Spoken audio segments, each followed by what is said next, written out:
All right, we're now going to take you to medical professionals speaking outside the steps of the Supreme Court on COVID-related matters. Let's listen in.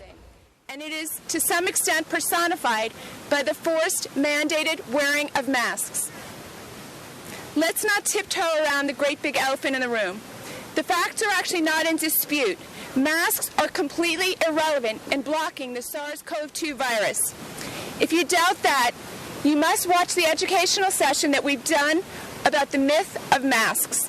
I encourage everyone to do their own internet search and discover that prior to March 2020, there were no scientific journals that asserted that masks could keep out a virus. That's simply not how that works. A virus is 1/1000th the size of a hair. Consider what our Emperor Fauci said when asked if he's sure that masks work. Now remember, he is not new to the game.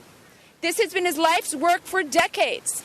There was no chance that what he said was a mistake, and there was no chance that SARS-CoV-2 is different than any other RNA virus that he has made his life's work. Dr. Fauci said, when you're in the middle of an outbreak, wearing a mask might make people feel a little bit better, and it might even block a droplet, but it is not providing the perfect protection that people think it is. And often there are unintended consequences.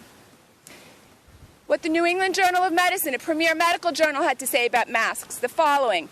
It is clear that masks serve symbolic roles. Masks are lucky charms that may help increase healthcare workers' perceived sense of safety and well-being. Thus, although such reactions may not be strictly logical, we're all subject to fear and anxiety, especially during times of crisis. Expanded masking protocols' greatest contribution may be to reduce the transmission of anxiety. That is per the New England Journal of Medicine. I will put it plainly to you, my fellow Americans. You have been lied to by the media. Propaganda is not a new phenomenon. Thomas Jefferson said, "The man who reads nothing at all is better educated than the man who reads nothing but newspapers." And John F. Kennedy pointed out that it does not matter if the propaganda had a sinister purpose. The great enemy of the truth is very often not the lie, but the myth, persistent, persuasive, and unrealistic. These days, Americans fall into three groups: those who recognize the propaganda, those who have been successfully propagandized, and those who don't care. We'll just leave them out of it for now. My message is for mask believers who have not yet realized that they are victims of propaganda and who also think it is no big deal to force other people to wear a mask.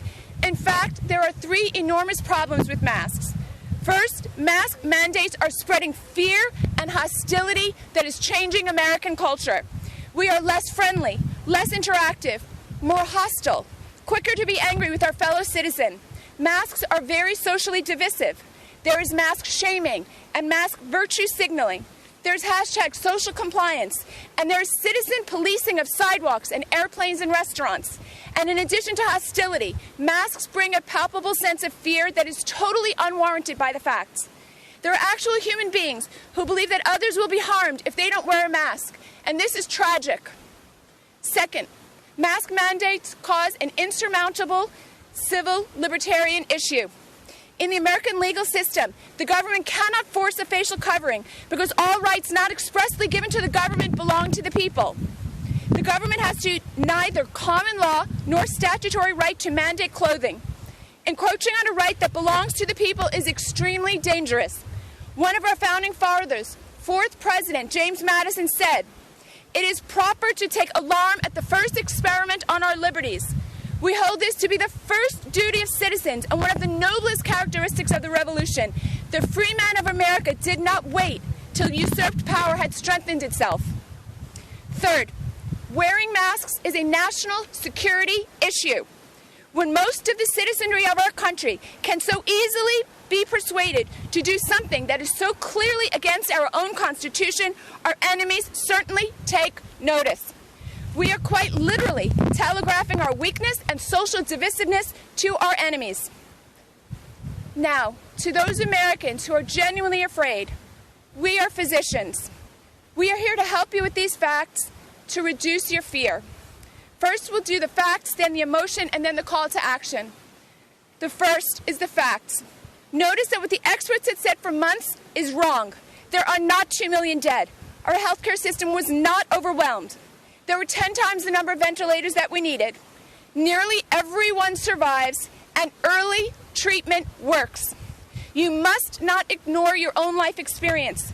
If all you had to do to stop a virus was hold a tissue paper to your face, your ancestors would have learned this centuries ago, and your grandmother would have taught you this. Second is the emotion. Consider that what President Jefferson said 200 years ago, that newspapers are propaganda, and also what President Kennedy later pointed out, which is that it does not matter if the propaganda is a myth or a lie. Kennedy said, the myth that is persistent and persuasive. Realize that just because you believe or feel something is true does not make it true. There has been a massive propaganda campaign to get you to believe something, but you have it within your power to dismiss the propaganda. A simple internet search reveals that no scientist ever believed a mask, let alone a bandana, was relevant against a virus right up until COVID-19. The myth of masks came from politicians, and when something happens in politics, you can be darn sure it's done for another purpose. Third, a call to action. To the mask believers who have been angry at people who won't wear a mask, I call on you now to double your anger, but direct your anger toward those people who have lied to you. It is the people who are angry who have the power to fix the social divisiveness. We need you to put your anger squarely where it belongs. Unleash all of your fury on the professional media complex that has lied and lied and lied to you. And the final call of action to all Americans. So-called experts keep telling you that a bandana can stop a virus that is 1,000 times smaller than a hair. How stupid do you think we are? To all Americans, we say, we will be fooled no longer. The tiny emperor has no clothes. Thank you.